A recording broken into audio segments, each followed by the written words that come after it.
ነው። አንድ በጣም ንፋስ ነበረ። ሁለተኛ ደግሞ ትንሽ ብርዱም ከኛ ጋር እኩል አይደለም።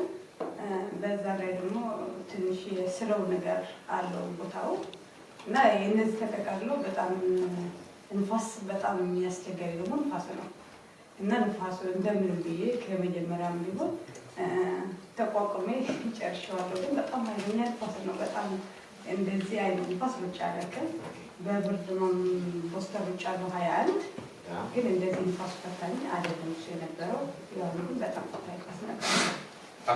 Also, sie hatte schon im Vorfeld die Info gehabt, dass es eine schöne flache Strecke ist. Deswegen wollte sie das Rennen von vornherein schnell anlaufen.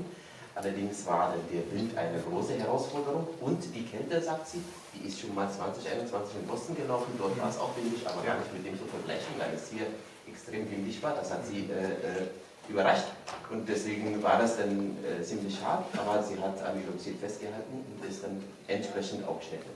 Wunderbar. Imecho. እንዴት ባንክ በኩል አስተያየት እንዴት ነበረ? ከመጀመሪያውኑ ጀምሮ ካለ ፔስ ሜከር ፊት ለፊት ነበር ያለው። ለንፋስ የተጋለጠ ብቻ ነበረ። መጨረሻ ላይ ደግሞ የበርሊንን ሪከርድ በአንድ ሰከንድ ነው ያመለጠ። ምን ይሰማል? እንዴት ነበር ባንክ በኩል የነበረው አስተያየት?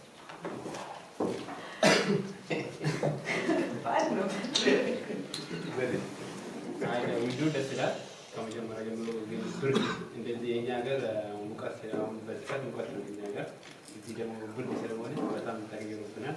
እሱ አንደኛ ቻሌንጅ ነው። ሁለተኛ ፔሶቹ እንትን የተባለው እየሄዱ አይደለም።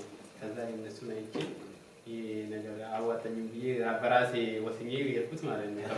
ከተማው ቀስ ብሎ ነው ስለዚህ እኔ ፈትኜ የሄድኩት የቦታ አላማዬ የቦታ ኮርስ ሪኮርድ ይሰብራል ብዬ ነበር።